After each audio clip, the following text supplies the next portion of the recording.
So inside the Lords this week has been lively and sometimes a little bit demoralising, if I'm honest. I had my sister and her partner come to visit the Lords during the week, and which was really nice to show them around. They're from North Wales, you know, jokingly saying, God, if our parents could see you now, they'd laugh.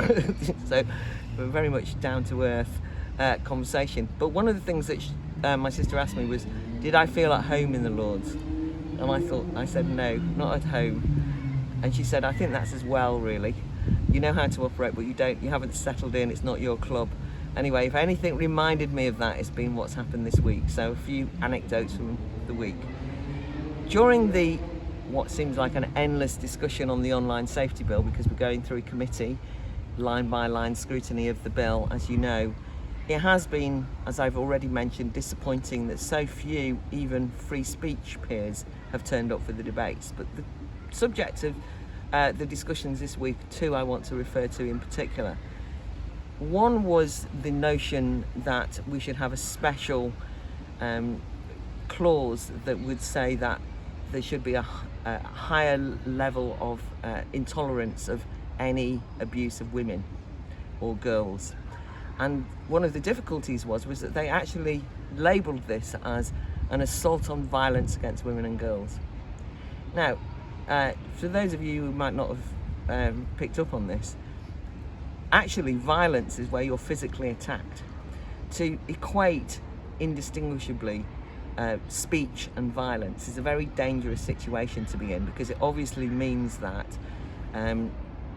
as we all know, that if then you can argue that somebody has said something that you consider to be violent, then it justifies you being physically violent back to the person whose speech you don't like. And we've actually seen this occur, particularly in relation to the gender wars, in relation to the trans question, where some trans activists have actually physically assaulted people who support, for example, Posie Parker, on the basis that her speech is violence, indistinguishable. So that's one aspect of it. Secondly, I do object, as somebody who's interested in women's liberation, where we want to be treated as equal, that whilst I'm all too well of the dangers of male violence against women, of course that's a reality that women have faced forever, that's not the same as saying that all women should be fearful of male violence at all times. In fact, one of the great successes of women's liberation has been that we would not be specially protected by the state or by guardians or by paternalistic bodies because we were delicate and that men might molest us. That was one of the things we fought against, for freedom, in other words. And if you want to read anything on this, you must read Ella Whelan's book on the question, because actually it really does explain it very well. But that's one side. So I was trying to draw attention to this. Of course, what people were describing was the toxic nature of the online world. And it is true, it's pretty febrile online. But I can assure you that it's pretty febrile offline as well. And it became pretty febrile in debates on Brexit, which I'll talk about in a moment. The other thing that I wanted to draw attention to was the problem about who you complain to, because one of the online safety bill's recommendations in the bill is that you should have something called a super complaint system, in which bodies as specified by the Secretary of State could represent your complaints. And you know that this will simply create a whole new bureaucratic layer of people who say, I represent women, for example, or girls, or I represent all Muslims, or I represent this group of complainants on this. And of course they usually mean children's charities, and the children's charities have been particularly active in gaining quite a lot of traction around the online safety bill, because they've driven it forward. And the idea that these are neutral bodies, that not bodies of interest, is one problem. But the other thing is that what about the individual complainant? What about somebody who wants to just say, I've been misunderstood or misinterpreted? There's no complaints mechanism for individuals at all. As it happens, we all agreed on that, no matter what side we were on. Most of the other Lords wanted to be able to complain that social media companies were not removing harm. I was more interested in individual complainants being able to say, you've taken down things that I don't think you should have taken down of mine, or it's been misread, or you call it hate speech when it wasn't. It was legitimate criticism. So let me talk about something that happened to me this week in terms of things being misinterpreted and the febrile nature of politics. We've been discussing this week the retained EU law bill, which, if you followed the newspapers, but just to clarify, we're at report stage in the House of Lords. And report stage is where you don't make grandstanding speeches. It's the third stage, and at the House of Lords, the final stage, in which you put in amendments that will then be voted on. And therefore, speeches are very clearly, specifically aimed at, we should vote on this and amend the law this way. That's the broad rules of it. But in an unprecedented fashion, the Conservative Party had panicked about this bill that has caused a great deal of argument in parliamentary terms at least, and had themselves put in a huge swathe of amendments that basically changed the whole nature of the bill. And as a consequence of that, they were almost introducing a new bill at report stage. I mean, you couldn't just say we were going through meticulously. So in the section in which I was due to speak and had written my speech, I was making the point about why I thought the Conservatives had been wrong in a way to panic and back down, but why anyway the retained EU law issue was more symbolic of the taking back control of laws. And anyway, I had a speech, right? The problem is that at report stage, the strict rules are that you speak once, you make your point about your amendment. But there had been quite a lot of toing and froing, and people were making very grand speeches about, the nature of the law. Usually people who opposed the government had been standing up and making these points. So the opposition benches then started attacking any Brexiteer and saying, stick to the point, this is report stage. And then I used the opportunity of a Labour peer who stood up and said, this is a completely new bill and the Tories are abusing process, to ask a question or make a point of order and say, now that you've acknowledged this is a completely new bill and so on, surely we shouldn't treat this as report stage with questions, and that you shouldn't keep attacking people and let them just have a broad say on what has happened. Then when I went to make my speech, the Chief Whip stood up and said, you're not allowed to speak, you've already spoken. And I was absolutely outraged, because I said, no, that was a point of order. And there had been a number of these exchanges, actually amongst law lords, so that doesn't count apparently. And anyway, I was denied the right to make my speech. Furious isn't in it, I can't begin to tell you, but those are the rules. But they were rules that were applied to me. I want everyone to know that I was afterwards approached by the Whip, who apologised, that he said, we thought you were an easy person to make the point through, an easy target, because we wanted to stop all of these interruptions. And because I haven't got a party and I'm not affiliated, they basically used me. I did get that apology off the record, but it's annoying, as you can see, when those sorts of things occur.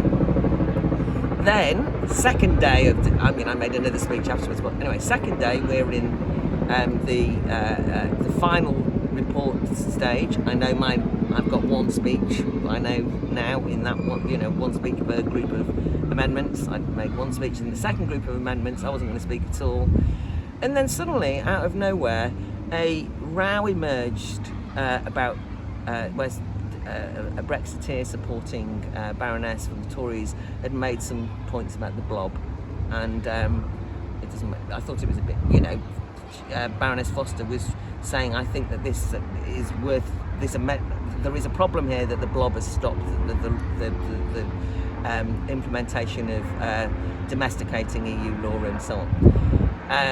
And whatever you think about it, what then occurred was that this gave rise to a range of people who were not just Remain voters but Remainiac supporters, right, who used the opportunity to stand up, as one former head of the civil service did, which by the way rather made the point, saying, how dare you attack the civil service, we do what, this is a calumny and all the rest of it. And he said the biggest problem was not the civil service but Brexit itself, which indeed was not feasible, and nobody had a plan, and why would and then a number of other lords stood up and basically said, yes, the biggest problem was Brexit itself.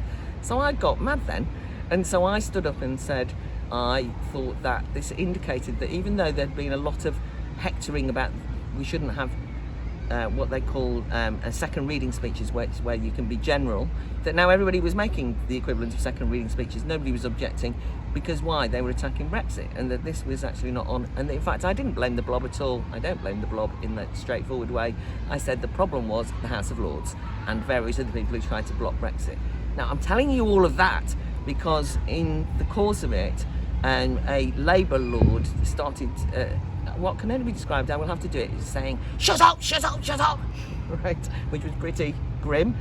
And I was so shocked that I went, shut up, and then carried on my speech. The problem is that the microphones didn't pick it up. And so consequently, some people, even people who think I'm all right, thought that I was telling a very elderly Labour Lord to shut up in the House of Lords, which actually I never would do. I'm not that bad. And I then had to go around rectifying the mistake and having to go to the whips and explain and all the rest of it. And actually, in the course of it, it's been clarified. Hansard have clarified it. I'm happy everybody now knows the situation. But it reminded me of the online safety bill debate about complaints, which was that things can be misread, right?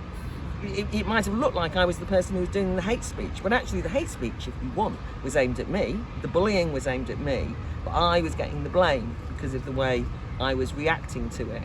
And I think that that's all the more reason why we have to be so careful that there are certain topics, and we know this in politics at the moment, where people are just not rational or reasonable, and you cannot have an open conversation. And so the danger of the online safety bill is that rather than tackling that and leading to a more civil society, we're actually giving people the tools through which they can silence their political opponents and actually say, and if you are misread or misunderstood, so people will say that's hate speech, when in fact you have been the victim of, somebody saying that you're transphobic, you react angrily, and then they say you're the hate speaker, and so on and so forth. These are the sort of things, which is why you might need a complaint system if we've now going to set up a whole new regime whereby you can be censored or demonised, but in public by Ofcom as a hate speaker, not criminalised, but nonetheless your reputation sullied. And so I felt that there was some parallel going on there.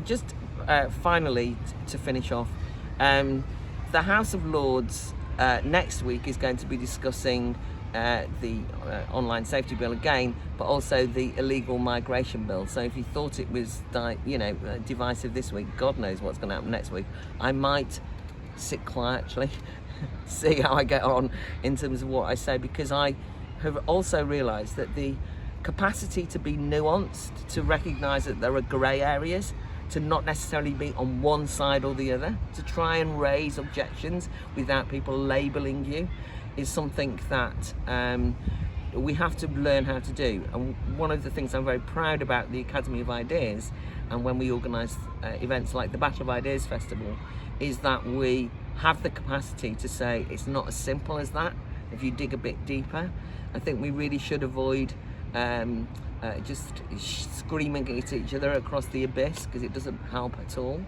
I'm actually going to be involved in a debate about Matt Goodwin's book, which is being organised by the Free Speech Union, I think in the next couple of weeks. It'll be advertised 6th of June, I think.